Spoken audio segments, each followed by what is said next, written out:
During history, the Mexica mythology predicted that humankind's destiny would be threatened by the Earth's great changes since its creation. Four sons have witnessed situations that almost erase our existence on Earth. Now, men will be responsible for the last sun change, El Quinto Sol, by their own actions and will not be able to escape from destiny.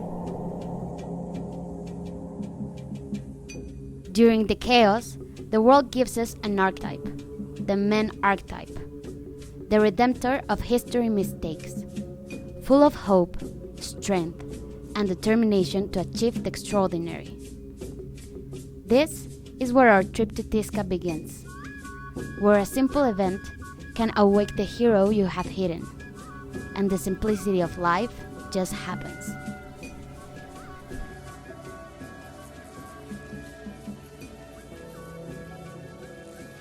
A shining light. The sun starts his movement to bring a new day. An uncommon man was born, the burn of the light that will protect his equals. The ones that are made to be together will find each other. Yolotzin gives Tonahuac a collar, a symbol of their eternal union. Tonahuac starts his travel, in the connection with the elements where man finds his own nature. The earth keeps a secret where life and death are hidden. The Basaltos Cave, a powerful place where Tonahuac receives from his father his initiation. He doesn't know yet about his ancestors' wisdom. Even though destiny is a road without return, it doesn't matter if we are prepared or not. After 13 years, Tonahuac comes back to El Señorío de Tizca. His birthplace asks for the warrior.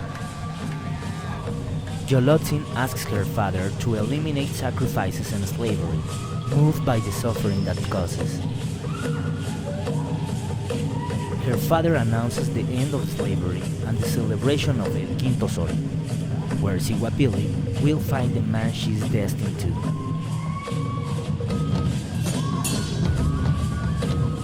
Yolotzin's father promised her marriage to the future winner of the El Quinto Sol game. This union will bring prosperity and harmony to Tizca.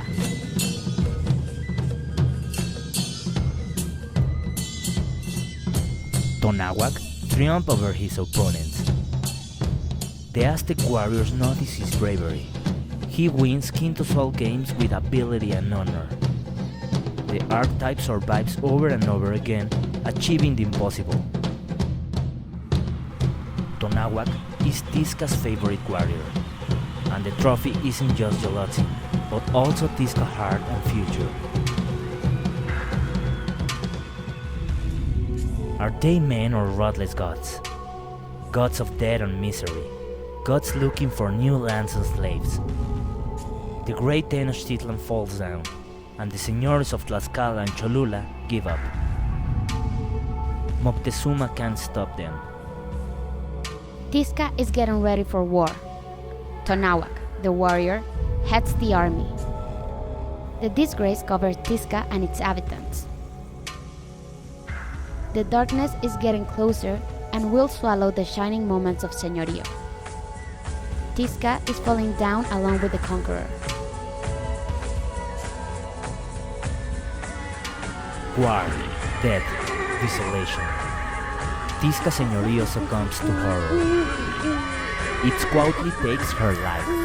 Tonahuac gets hurt by the sword of conqueror and has to hang on love to resist. Tizca is desolated. Tonahuac gets his conscience back, still hurt, but still looking for his people. Along with Xolotl, the Pochtli, and with Tzili, who want to get their honor back and conscious that life and victory aren't for sure. The most evil part of human nature is shown to Tonahuac. Children, old men and women, murder in the most sadistic way. Tonahuac and the warriors get shocked by the smell of blood. and the buzzer shadows trying to eat some of their dead people.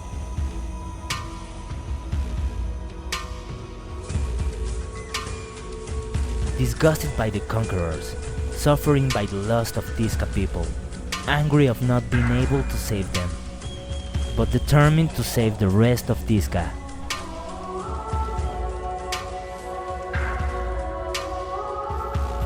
Absolute power over human and not human corrupts when you have it for a long time. Without anyone to stop their abuse, Alonso de Ordaz, along with his troops, show who they are for real.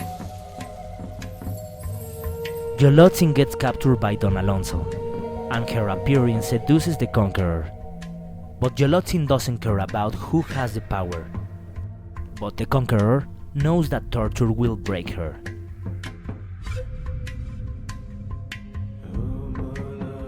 His knowledge of being a great warrior is not enough at the moment. Tonahuac knows what nobody else should know. Tears run down his cheeks. He's just a warrior, not the leader that his people need. He doesn't have the answers. Trying to shut down his thoughts, he steps into the river. He is now just able to hear the water, to breathe and join his dead town in Mictlan. His enemy took the empire. Hundreds of eagle and jaguar warriors fell together. Then, an element talks to him. His father and ancestors' knowledge starts to show up. It is no time for being hopeless. He knows that he can't fight such a powerful enemy, so he decides to be cautious.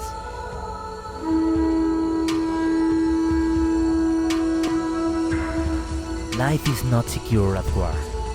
Yolotzin, walking at night, full of fear, sees the warriors' heads hanging on a tree. The conqueror's incoherence with the word of God has no sense. They talk about a love God, mercy and forgiveness. In Tisca, only a God of blood is seen. Children are demons, liars, cruel and ruthless. Blood is proof enough of Tonahuac's death. The conquerors not only hurt Tisca's people's soul, but also their chests have been marked with hot iron, sealed with blood and fire, the destiny of both civilizations. The myth embodies in front of the conqueror. The fear gets into Alonso when he sees Tonahuac alive and ready to fight in front of him. The crash of powers is imminent. God and man at the same level. A God that needs gold and possessions, and man looking for power and total submission. Tonahuac is not going to be the victim, nor the hunted, nor the exiled anymore. No Spaniard will pronounce his name or tell his story. He will rescue and free his own town. He knows exactly what to do. Tonahuac will be the personification of fear, pleasing with Tzilopochtli with a blood tribute. He won't repeat the Tlatoani Cuauhtémoc's same mistake. Tonahuac won't take prisoners.